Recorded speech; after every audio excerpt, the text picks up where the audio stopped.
नमस्कार दोस्तों, एक्सेल की एक और वीडियो में आपका स्वागत है। आज की इस वीडियो में हम जानेंगे सेल रेफरेंस के बारे में। एक्सेल में हमारे पास 3 टाइप के हमें रेफरेंस मिलते हैं। एक हमारा होता है रिलेटिव रेफरेंस, एक होता है एब्सोल्यूट रेफरेंस और एक होता है मिक्स्ड सेल रेफरेंस। तो आज हम इन तीनों रेफरेंस को अच्छे तरीके से समझने की कोशिश करेंगे।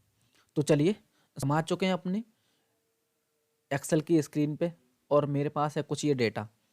इस डेटा में मुझे क्या करना है, मुझे देखना है यहाँ पे डिपार्टमेंट वाइज मैंने कुछ परचेज प्राइस लिखे हैं और कुछ सेल प्राइस लिखे हैं। मतलब मैंने कितने में परचेज किया था, कितने मैंने सेल किया था। मुझे ये चेक करना है किस में मुझे प्रॉफिट हुआ या लॉस हुआ। मुझे सेल वाले प्राइस में से परचेज वाले प्राइस को कम करना है। तो मैं क्या करता हूँ, प्रेस करता हूँ इक्वल और मैं सेल प्राइस को सिलेक्ट करता हूँ, फिर माइनस प्रेस करता हूँ और मैं लगाता हूँ परचेज प्राइस और करता हूँ मैं एंटर। अब मैं देख रहा हूँ कि जब मैंने 12,000 की वैल्यू थी, 15,000 मैंने सेल की तो मुझे 3,000 का प्रॉफिट हुआ। अब होता क्या है कि जैसे अब यही रिजल्ट मुझे पूरी जो मेरी सीट है उसमें चाहिए।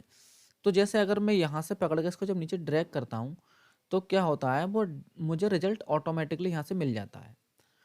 तो इसके पीछे चलता क्या है हमें ये देखना है।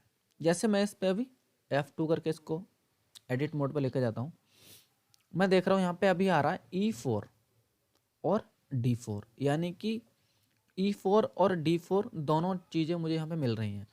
और जैसे नीच अभी ऊपर मुझे E4 और D4 यानी कि E4 D4 ये है और E4 ये हमारे कॉलम है। तो अब जैसे E4 कॉलम की बात करूँ या D4 कॉलम, तो दोनों मुझे मिल रहे हैं। जैसे मैं नीचे वाले सेल पे क्लिक करता हूँ यहाँ और मैं इसको करता हूँ F2 प्रेस। अब मैं देख रहा हूँ मुझे E5 और D5 यानी कि मुझे दोनों चीज़ें चेंज चाहिए, ये भी चेंज करना है और ये भी चेंज करना है। तो जैसे जैसे मैं इसको स्क्रॉल करता जाऊँगा नीचे, वैसे वैसे ये सब चीज़ें इसके साथ साथ में चेंज होती चली जाती हैं। यानी कि जो कॉलम है वो कॉलम मेरा जो मेरी सेल की वैल्यू है उसके हिसाब से उसकी जो रेफरेंसिंग है वो मुझे साथ में चलती है। तो इसको हम रिलेटिव रेफरेंस बोलते हैं। ये रिलेटिवली काम कर रहा है, एक दूसरे के रिलेटिवली काम कर रहे हैं। अगर मैं इसको नीचे यहाँ से ड्रैग करता हूँ तो ये इस पर जब मैं F2 प्रेस करता हूँ तो मैं देख रहा हूँ अब यहाँ E7 और D7 हो चुका है। यानी कि E और 7 मेरी रो, यहाँ पे D कॉलम और 7 मेरा रो। तो इस तरीके से इसको हम बोलते हैं रिलेटिव रेफरेंस। अब हम बात करते हैं एब्सोल्यूट रेफरेंस की। तो मैं चलता हूँ यहाँ एब्सोल्यूट रेफरेंस पे, मेरे पास एक दूसरी सीट है और यहाँ मैं देख रहा हूँ कि मुझे क्या दे रखा है, कुछ नेम ऑफ पर्सन दे रखे हैं, कुछ डिपार्टमेंट्स हैं। मैंने ये कुछ सेल कर रखी है और सेल करके मैंने यहाँ अमाउंट रख रखा है। लेकिन इनमें अभी क्या करना है, मुझे कुछ GST ऐड करनी है। अब जब GST ऐड करनी है और GST ऐड करनी है मुझे यहाँ से 5%, तो इसके लिए मुझे क्या करना रहेगा, मैं करता हूँ इक्वल, मैं अपने सेल प्राइस को सिलेक्ट करता हूँ और इसको इनटू करता हूँ और मुझे करना है 5% से। मैंने 5% पे क्लिक करके और कर दिया इसको एंटर। आज जब मैं इसको एंटर करता हूँ, एंटर करके मैं पीछे जो मैंने देखा था रिलेटिव रेफरेंस पे, वहाँ पे क्या हुआ, मैंने जब इसको नीचे ड्रैग किया तो मुझे रिजल्ट प्रॉपर मिल रहा था। अब मैं यहाँ कोशिश करता हूँ करने की, जैसे अभी मैंने 16,000 पे 5% GST लगाई तो 800 रुपये मेरे GST के बने और अमाउंट 16,800 मेरा यहाँ पे हो गया।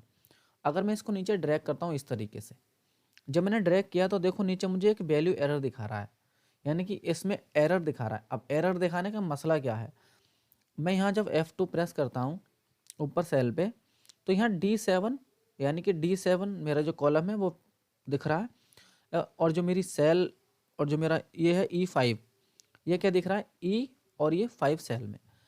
अब जब इसको जब मैं ड्रैग करूँगा नीचे, यहाँ पे मैं करता हूँ F2। जब मैंने इसको F2 किया तो क्या हुआ, D8 तो मेरा ठीक है, मुझे 11,000 वैल्यू चाहिए, लेकिन E5 में है मेरा 5%, तो मुझे E5 चाहिए और ये सिलेक्ट हो रहा है GST। अब इसका कोई मतलब नहीं निकलता। तो मुझे ये चाहिए कि जो 5% वाली सेल है वो मेरी फिक्स हो जाए, यानी कि जब मैं इसको ड्रैग करूं तो इस वाली ये जो मेरी सेल है ये सेल फिक्स रहे, ये सेल आगे ना बढ़े और जो मेरे कॉलम है वो बढ़ते चले जाएं।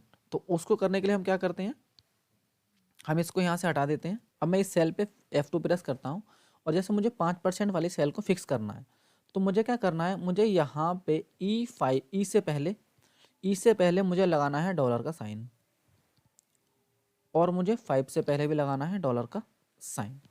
जब मैंने यहाँ मैंने जब इन दोनों के जब मैंने इन इस पे डॉलर के साइन लगा दिए, लगा के मैं करता हूँ एंटर।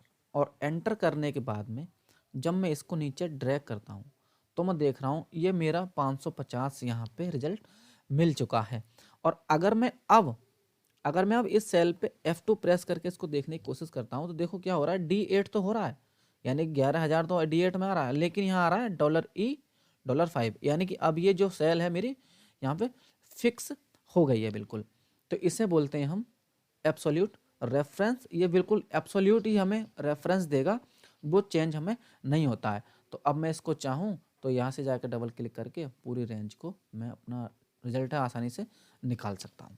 आगे इसी में हम देखेंगे, अगला हमारा आता है मिक्स्ड सेल रेफरेंस। जो मिक्स्ड सेल रेफरेंस होता है वो थोड़ा सा कॉम्प्लिकेट करता है।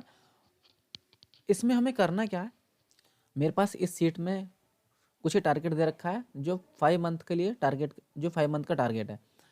इसमें क्या करना है, जैसे किसी का टारगेट 16,000 है तो जनवरी में उसको 12% बढ़ाना है, फरवरी में 8%, मार्च में 15%, इस तरीके से। तो इसका रिजल्ट निकालने के लिए हमें क्या करना है, यहाँ मुझे क्लिक करना है, इक्वल प्रेस करना है, 16,000 को यहाँ से मुझे सिलेक्ट करना है, फिर मुझे करना है इनटू और कितने परसेंट, मुझे 12% निकालना है और मैं करता हूँ एंटर। मुझे 12% निकल के यहाँ पे मिल गया है। लेकिन अब मान लीजिए मैं नीचे को ड्रैग करता हूँ इसको, अगर मैं नीचे ड्रैग करना है इस तरीके से तो फिर से मुझे वैल्यू एरर आ रहा है क्योंकि नीचे जनवरी को कर लेगा। तो इसको करने के लिए मुझे क्या करना है, तो इसके लिए फिर से मुझे ऊपर जाके F2 प्रेस करना है और जहाँ मुझे ये दिख रहा है इस तरीके से मैं यहाँ पे लगाना है इसके आगे डॉलर और यहाँ भी लगाना है उसके आगे डॉलर और मैंने कर दिया एंटर। और जब एंटर करके मैंने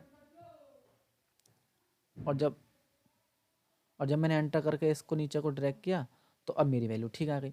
अब नीचे को तो मैं अपनी वैल्यू ठीक ला सकता हूँ, लेकिन मुझे इसको चाहिए कि ये इधर को इसकी वैल्यू आ जाए। अब इधर वैल्यू तो आ रहा है लेकिन क्या होगा, यहाँ पे कुछ एरर्स आएगा। मैं इसमें F2 प्रेस करता हूँ और मैं अब देख रहा हूँ कि यहाँ पे एक तो ये चेंज आ रहा है कि D5 लिया, जबकि आना चाहिए 16,000, आ रहा है इसमें 1920 वाली सेल सिलेक्ट है।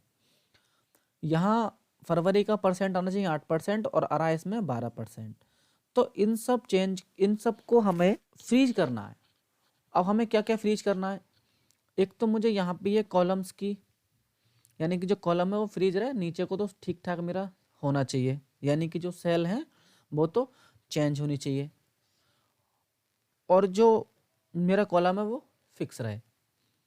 और यहाँ पे मैं चाहता हूँ कि मेरी सेल फिक्स रहे और कॉलम मेरा चेंज होना चाहिए।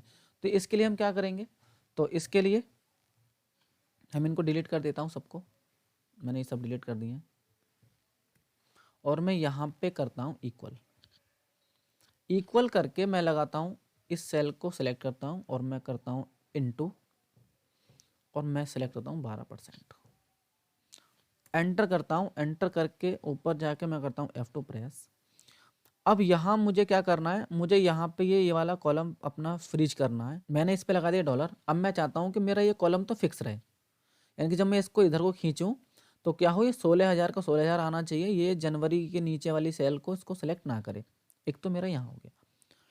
जब मैं इधर की तरफ इधर खींचने की बात करूं, अगर मैं बात करता हूं इसको नीचे ड्रैग करने की, तो नीचे मुझे ये वाला जो मुझे सेल है वो मुझे फ्रीज करनी है, ताकि जब मैं इसको नीचे ड्रैग करूं तो फिर क्या हो, ये नीचे जनवरी वाली सेल को सिलेक्ट ना करे।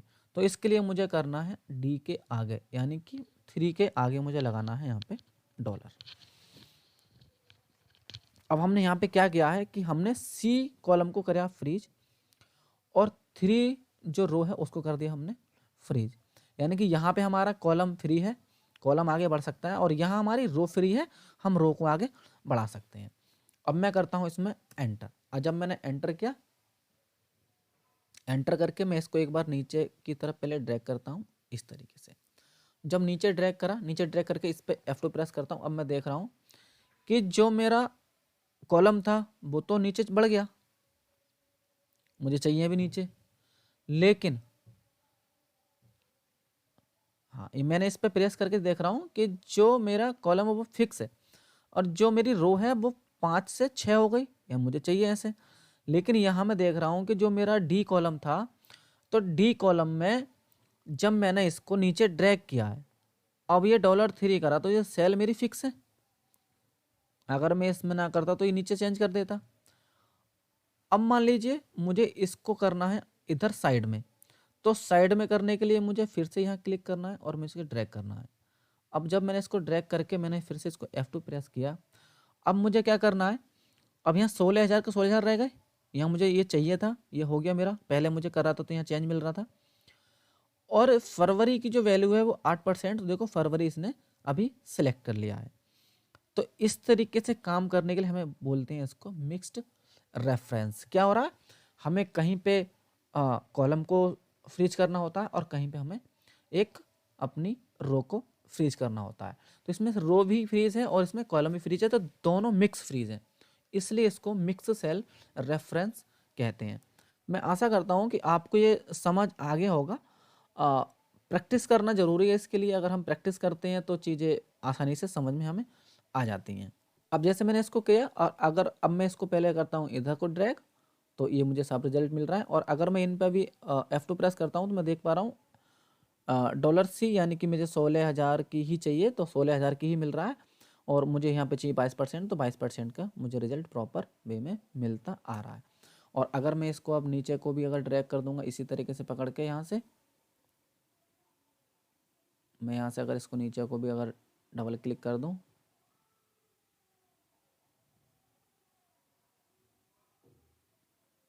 इस तरीके से, तो सबका रिजल्ट मुझे एक बार में ऑटोमेटिकली मिल गया है। आज की वीडियो में हमने तीनों टाइप के रेफरेंस को क्लियर कर दिया है। आशा करता हूँ कि ठीक से समझ में आ गया होगा। एक्सेल से रिलेटेड अगर आपके पास भी कोई क्वेरी है तो आप मुझे कमेंट में लिख के बता सकते हैं। अगर आप भी हमारे चैनल पर नए हैं तो चैनल को सब्सक्राइब कीजिए, वीडियो को लाइक कीजिए और अपने दोस्तों के साथ शेयर कीजिए। बहुत बहुत धन्यवाद।